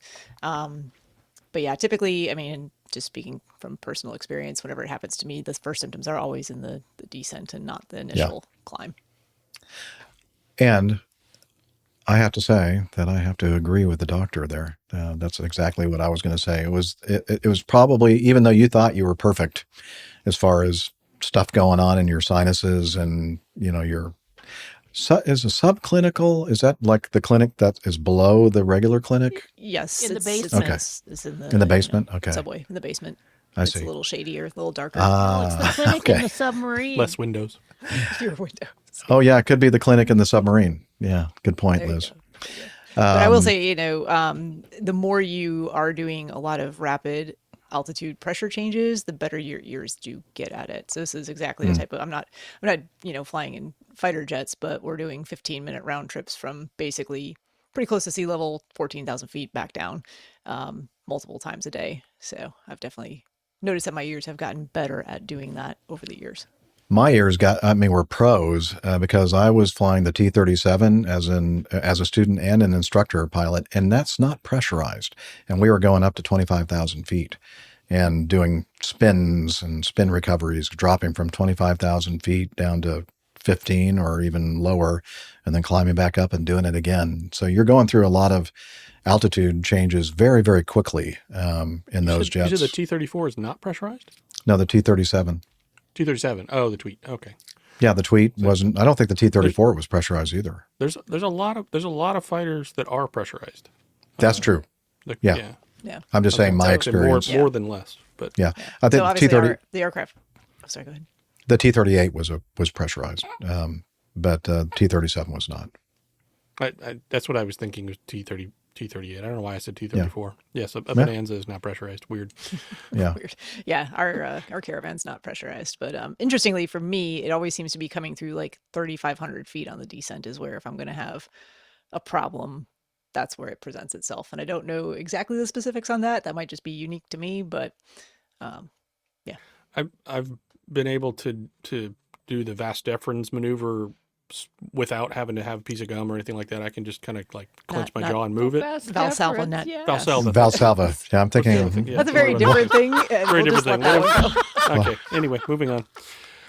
I'm not sure exactly There are what that different maneuver things happening involves, in AJ's but cockpit than there are in our It's a lot. There's a lot happening. what that has to do with ears, I don't know. I don't know. Well, family show. Everyone, family show. That's a different show. I think AJ's blushing. Valsalva maneuver is the one that you were looking for. Yeah, when he said that, I'm thinking, That one. I don't think that's what I remember it being called. It's okay. We can fix it in post. So Maybe. No, we're leaving that. That was gold. That was a great. So that's good. Yes, Yeah. Valsalva. Thank you. Mhm. But I can do that without having to have a piece of gum or hold my nose or anything like that. So I found what helps me is to do that little ones constantly throughout the Right. flight up and down, and that really helps kind of. Yeah, and it gets to the minimize point where the you don't effects. even notice you're doing it. It's just it becomes a natural thing. Yeah. But if you don't do a lot of flying, then it's not natural, and yeah.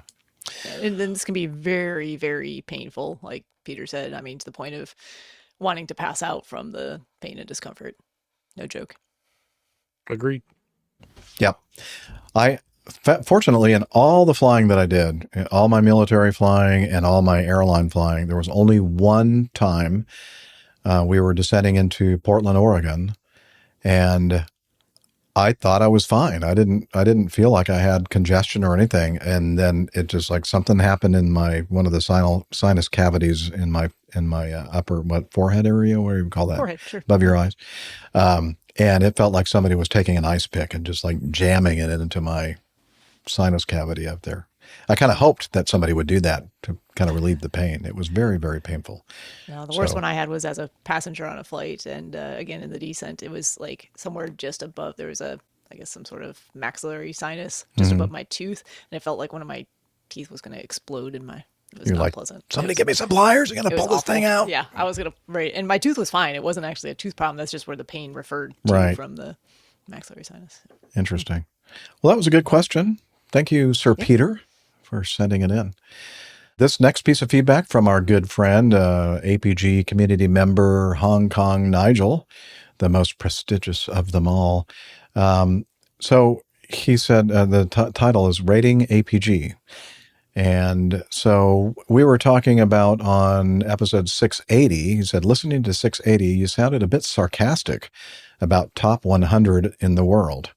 We're talking about top podcasts. And I was actually saying like top 100 aviation podcasts in the United States. Anyway, so this spurred me to look it up. What number did the Airline Pilot Guy podcast rate? And the Airline Pilot Guy podcast is highly ranked among aviation podcasts for 2025. This is starting to sound like a Chat GPT answer from a Chat GPT query. Possibly assistance was rendered while the making of this feedback. And we have to say that I don't know how accurate this information is actually, because if you didn't verify. If you go through the whole piece of feedback, and we're not going to go through all of it because I don't want it to sound like we're tooting our own horn. But there are citations at the bottom of the feedback. I'm just saying. Okay. Well, they are, but I'm not sure how. And they're noted. See, and the veracity. Right, I don't know. Worldwide number 11. Yeah, I know. I'm not sure if the veracity of these things is. I mean, are they qualified resources? I don't know. But I mean, I'm not. WalletHub.com is not a credible source of. Okay. Well, I'm just trying to put a. What do they call that? A spin. You put no, disclaimer? Not a spin. Disclaimer. Thank you. A disclaimer. Anyway, let's see. The Airline Pilot Guy podcast is highly ranked among aviation podcasts for 2025. Specifically, it holds the following positions. Number 13 in the United States on Apple Podcasts in the leisure/aviation category. Number 229 globally across platforms like Apple Podcasts, Spotify, and YouTube. Within the United States, it ranks number 23 in the leisure aviation category on Apple Podcasts. No, I just thought I read that it was number 13. So 13, that's what I'm saying. 23. I know. So that's why I was saying, I'm not sure exactly how accurate somewhere these between things 13 are. and 23. Something between 20. I don't know. Definitely one's in the United States and one's within the United States. So it's a totally different list. I see. Okay. Let's see. The podcast has a strong, including Alaska and Hawaii. All 50 states or just 48 territories. Yeah. The podcast has strong international following with high listenership and engagement on multiple platforms, including YouTube and various podcast directories. It remains one of the most popular and influential aviation podcasts globally for 2025. There are no less than 3 citations on that sentence. That's what has to be true. I know. Anyway, so I'll tell you what. We're popular in our own minds. Yeah, and you know what? Honestly, we really, I mean, we care about you, our audience, but we don't get too wrapped up. We do it for the glory in all these things. Yeah, we're not doing it for the glory or the money. We're just doing it because we enjoy getting together every week and talking about. She's talking about the money.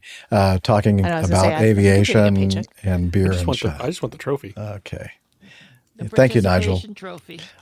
Obviously, Nigel thinks more about us than you guys do. And for the record, one of these citations is our website.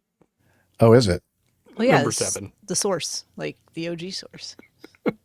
Oh, and it's a quote from Nick Anderson. Is there a blurb on our website that says we're the number 1 ranked podcast? I don't know, but we should put that on there so that next time somebody does a query. Next time Opposing Bases tries to say they're the greatest in the universe. Yeah, if you it's like, well, number one. Yeah, if you want the number one aviation podcast in the world or the galaxy, even, I think that you'd have to go with Opposing Bases, of course. But get Laura Davis to write our citation. Yeah, we'll have to get Laura Davis to write our citation for ChatGPT. It'll be really moving good. on. Let's do a couple more. Okay, thank you, Nigel. I appreciate it. We feel the love. Thank you. Not feeling it from my fellow co-hosts or producer, but Nigel, I'm feeling it from you. Thank you. Next is from James Mack. Update and question about type ratings, not podcast ratings, but type ratings, airplane type ratings, I think. Still a good segue. Yeah, good segue. Great. Hi, APG crew. Hope you're all doing well. It's been a while since I last got around to sending some feedback. Since I last wrote, I've started working as a pushback crew for Acme London at Heathrow, and I absolutely love it. Getting paid to tow around all these modern aircraft is a dream, and every time I'm up on the flight deck setting the aircraft up, I can't help but imagine being flight crew one day myself. I have a private pilot license, so I'm some of the way, I guess. Yeah, you are. That's awesome. Anyway, I had a quick question about type ratings. If you hold a rating for, say, the A330, A340 family, and another variant is introduced under that same type rating, what additional training, if any, would be required? Just curious to know how that works in practice. Also, in APG 680, you mentioned the DHL aircraft that attempted to land at Heathrow just before touchdown. Funny coincidence, I was actually on a flight to Vancouver that day, spotted our aircraft in the background of the footage. We were all ready to push when the captain came on and said we'd be delayed as the runway had been shut down due to an incident. Small world. I think Liz is showing the picture with the DHL, what do you say, coming in for landing, and then the aircraft right. Strike. Oh, okay. And then right behind it, if you look through, you can see that airplane back there. It's not just a small world. It's one world. It's a one world. It's a one world after all. Anyway, so he was actually on a flight to Vancouver that day and spotted the aircraft in the background of the footage. We were all ready to push when the captain came on and said we'd be delayed. Okay, we already read that. Thanks, as always, for a wonderful show. I hope to join another meetup soon. My last was APG 500 at Farnborough. And Nick, if you're ever at the RAF Club again, I'd love to buy you a pint. I'm an officer in the RAF Air Cadets, so I've got membership. Oh, cool. All the best in blue skies. James Mack in Kent. I wonder if he knows Sir Peter of Kent. These guys It's a small world. Thank you. What Yeah, were it's you a saying? small world. Okay, let's Exactly. talk type ratings. Yeah, type ratings here. If you hold a rating for, say, the A330, A340 family, and then they introduce another one under the same type rating, what additional training would be required?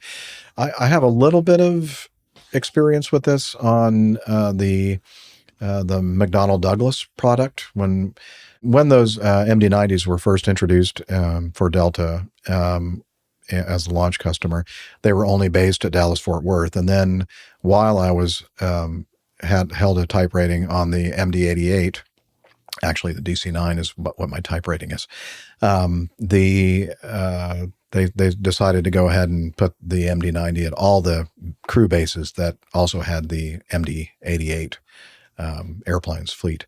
And because they were all under the umbrella of DC-9 type rating, but it was a different enough fleet.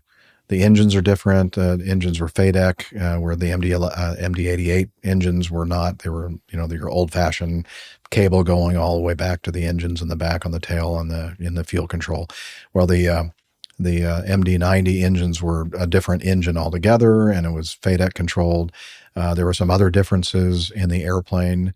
And so instead of just, like publishing like a memo, hey, here are the differences and be careful out there, they did bring in I think it was just the captains. They brought in just for like a 2-hour, I don't even think it was a full sim period, to kind of go over some things. And I think the scenario is they had us take off out of John Wayne, Santa Ana, SNA, in Southern California, because it's a very noise-sensitive airport. And at the time, Delta was flying the MD-90 out of John Wayne.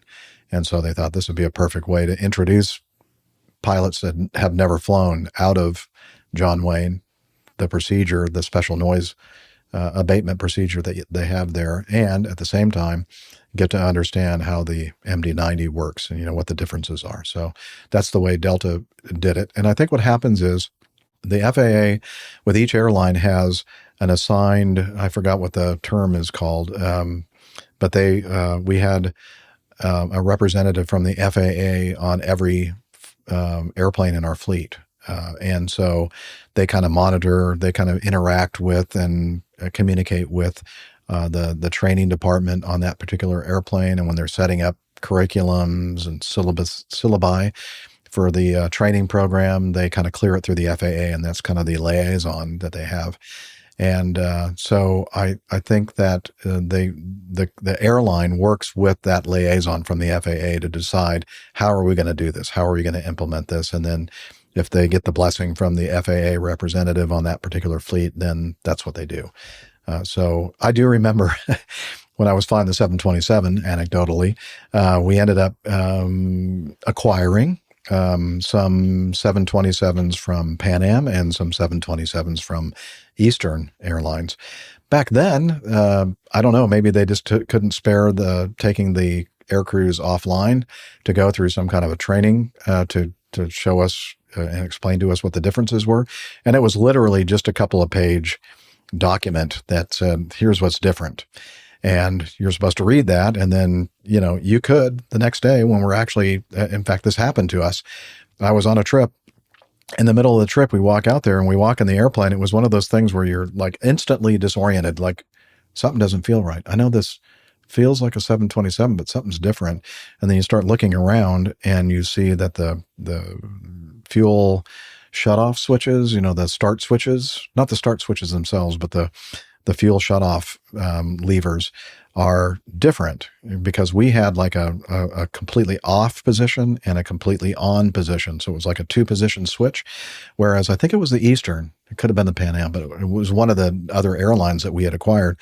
Their 727s, it was a 3-position switch. So you go from off to the kind of the ignition, the start position. And then once it's stabilized beyond a certain RPM, then you raise it to the full on position. And that can get your attention. If you don't do it the way you're supposed to do it, you can end up getting kind of like a big boom sound and possible tailpipe fires.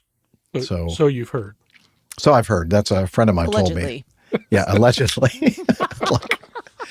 And I'm thinking to myself, I think it requires a little bit more than just putting out a piece of paper that... More than a frequently asked questions page? Yeah. And just one more quickly. Sorry. It also involved a 727 taking off out of John F. Kennedy, the Canarsie climb. For those professional pilots out there, I don't know if they still do the Canarsie climb off of... what is that? 3-1 left, the super long runway there. I think it's 3-1 left.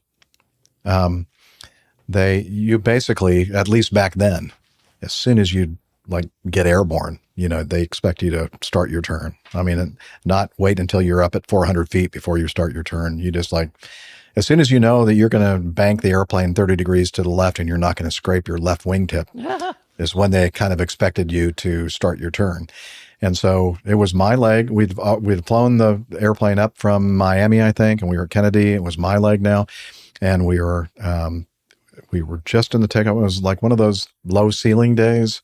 And we immediately went into the clouds and we're in this 30-degree left bank. And I'm looking at the whole cockpit was dark. The whole cockpit lit up with this orange glow, this amber glow. And it was emitting from the instrument panel straight ahead of me. It was very bright. And I was like, what is this telling me? What is going on? And then I look over and I realize that my attitude indicator is not showing that we're in a bank. But I know we're in a bank because I've got the thing turned to the left and I can feel the airplane banking. And then I looked over at the captain's ADI, attitude indicator, and it was in a 30 degrees bank. And I just said to him, "You have the airplane, sir." Because I don't have my attitude indicator over here is not working. And that's what it was like an instrument comparator light, I think is what they called that bright yellow, bright orange light that was on that I couldn't figure out how to extinguish, because it's one of the first things you want to do, especially in a dark cockpit, when you have this blaring light that's lighting up the entire cockpit and you can't see anything else. Is like I'm holding my hand over it because it's so bright. And I know, I mean, I think I learned shortly thereafter, after doing a little bit more research, how to actually dim that light or completely turn it off.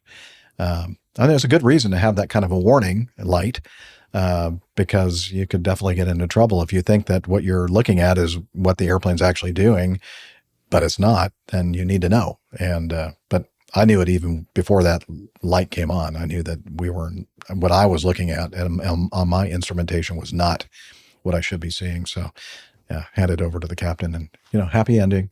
But it was just like 2 instances of, it probably would have been nice to go into the simulator and fly the simulator for these different variants before just showing up and flying them. But I'll bet a lot of people that are listening to the show right now who are airline pilots and maybe non-airline pilots can identify with this, where you're flying different versions of, I bet even Steph, both of you guys here and panelists here could probably identify with being in an airplane and you're expecting it to be a certain thing, and then all of a sudden you go, wait a minute, this is different.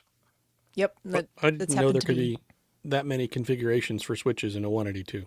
It's a 182. Oh, okay. Well, that's true. When the simpler the airplane, probably, you don't run into it as much. There's 2 companies that, yeah, definitely. There's 92,000 iterations. Oh, you're saying one airplane. Oh, okay. Saying there's a tremendous amount of difference. Oh, I thought you were downplaying it. Okay. No. Yeah, just this past week when I went and did my night currency, I flew a 182 that was new to me. So I just need to sit here for a minute, see where everything is. Touch the button. Touch the buttons and look at this panel, because it's totally different than the last one that I flew. So, yeah. It's very much like, people that could identify with this maybe, who aren't pilots. When you travel somewhere and you rent a car, and you rent a car that you've never driven before, it's a smart thing to do. You can't figure out how to adjust the seat because the electronic controls are on the door. Stupid Mercedes. It was the thing I'm always wondering about is our concern about is how do I turn on the windshield wipers? Because headlights. You may not think about it in the headlights, but you may not think about the windshield wipers until all of a sudden it's like pouring rain, and you got to know right now how to turn the proper windshield procedure. wipers Wait till you're doing 85 miles an hour on the interstate in pouring rain, then find the switch. That's the way. That's the way to go. A less serious but also quite funny one is that I will frequently rent a Jeep when I go to other cities, but mine is a manual transmission, and you just don't find manual transmission rentals. No. And 100% of the time when I go to start the car, I'll try to put my left foot down on the clutch, and if there's someone with me, they will laugh every time. Have you tried to shift? No, I haven't gone to shift, but I will definitely try to put my foot down on the clutch. I've done that in the past, in driving the same car, automatic versus a manual. Yeah. And I'm just very used to driving the manual, and I'll get an automatic, and then you try to shift, and if it has a wide brake pedal, and you go to, like, you're pushing the clutch in, the car comes to an abrupt stop. Very, very quick stop, yes. Yes, it does. But I was going to tell you one little anecdote. I had a experience just this week, similar to your light in your face story. We had this brand new, wonderful, amazing, full glass panel installed in this 182. And I had to fly it back from the shop from its annual. I'm the first person to fly it at night. No one has flown it. I think I was the only person who had flown that airplane so far with that panel in it. And so I never noticed that the brightness was set to 150% and locked there. Oh, nice. Until I took off and got away from the lights, and I'm like, oh, this is very bright. I can't see anything. Well, I can see my airspeed. I can't see out the window. Overrated. You're fine. Are you in the air? Who cares? So quickly put it on autopilot. You're instrument rated. And then started digging through the menus as I'm flying to the next airport going, how do I turn this down? Did you figure it out before you had to land? I did. It didn't. Okay, it was only 2 sub menus in, so it wasn't too bad. But there was a Caravan moment actually of, has a little toggle switch for day and night for some of the things that are just bright to begin with. So it'll dim them ever so slightly. Well, so this is back to the differences in airplanes, right? So I'm like, oh, I wonder if they attach it to the rheostat for because there's a rheostat for instrument lighting, there's a rheostat for the radio stack lighting. No. And I'm like, I'm twisting all these going, and I can't see them because this light's bright in my face. So I'm just twisting things. I'm like, oh, nothing's happening. Again, I think people can kind of identify with that because our modern cars now with the screens, a lot of times, the dimming switch is still there, but it's dimming the other, like the analog kind of instrumentation that you still have in some cars, and unless you're in a Tesla. Whereas the screen, which has some other information and other controls, is a different thing. And you have to find the darn menu item to dim the thing. I think that's... And then the menu's blocked when you're driving for your safety. Oh, I'm sorry. You can't access this menu because you're driving. Yeah, but I can't see. my Volkswagen actually says that. It says, for your safety, this menu is not accessible while driving. But it's unsafe to be on. Make it off. Right. It'd be safe if I could access this menu. Anyway. All right. Great feedback. Thank you very much. That's going to do it for our show today. And James, I hope we answered your question about the. So I guess the final answer for the type rating thing is it really depends on the airline. I guess I'm not. It depends. Yeah, it depends. All right. So as we wrap up the show, we'd like to point you to our website, airlinepilotguy.com, where you can find information about the crew and the community and the calendars there. We got a library. We have merchandise. And how highly rated our podcast is. And how highly rated. We need to make a new page and tell you how highly rated our show is. No, I'm just kidding. We're not going to do that. Tim Wren says it feels like we're a number 2. It feels like a number 2. Okay, thanks, Tim. Yeah, I know what you mean. We don't really appreciate that at all. I was going to show that after the show. Yeah. Okay. So lots of good stuff on our website. Check it out if you don't mind. And we're also on social media. We have a social media expert. Yes. Yay. I'm here. Let's talk about it. So you can head over to facebook.com/airlinepilotguy. We're on X, at APG Crew is the handle that you can find us at there. If you're looking for that show artwork, you want to do all the little Easter egg hunts that Captain Nick puts into it each week, that's over on Instagram, instagram.com/APG Crew. And you can find these recordings of the live shows or join us for the live recordings, youtube.com/airlinepilotguy. And as always, as we already kind of heard earlier, if you want the deeper dive, that's over on Slack. All right. So I hear the water. That means Hillel is here with me. Hillel, you want to tell us about Slack? APG listeners, please join us on our Slack team. Slack is a communication, coordination, and sharing platform that works on your mobile, laptop, or browser. On Slack, we share news and ideas. We suggest episode and Plain Tales topics. We plan events and meetups. To get into the Slack team, please email me at slack@airlinepilotguy.com. That's SLACK, Sierra Lima Alpha Charlie Kilo @airlinepilotguy.com. Or send me a tweet with your preferred email address to @Hillel, and I'll send you an invitation. That's Hillel, spelled Hotel India 11 Echo 1, and see you in Slack.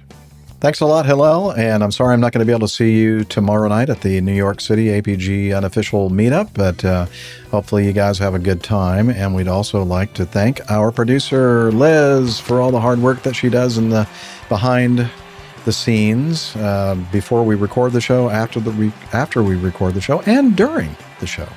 So thank you very much. We love you. Exhausting, isn't it? It is exhausting. And we'd also like to thank our live chatters, our live audience that join us each and every week. Thanks so much for being there for us. And we'd also like to say, look forward to seeing you again next time on the next episode. And until then, wishing you clear skies, unlimited visibility, and tailwinds. Take care, and God bless. Cheers, y'all. You're welcome. See you next time.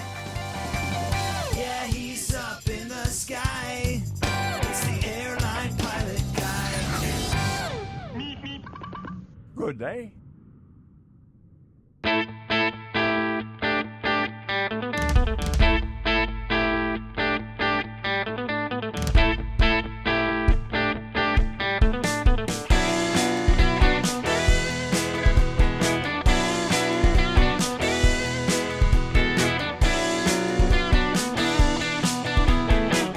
I be such a good pilot till I started APG. I opened doors for little old ladies, I helped them to their seats. Airline pilot guy, I fly America. Oh, airline pilot guy, he can land in heavy fog. I got no friends cause I'm always flying, I just don't have the time. But I can land this old plane, I can land it just fine. Airline pilot guy, I fly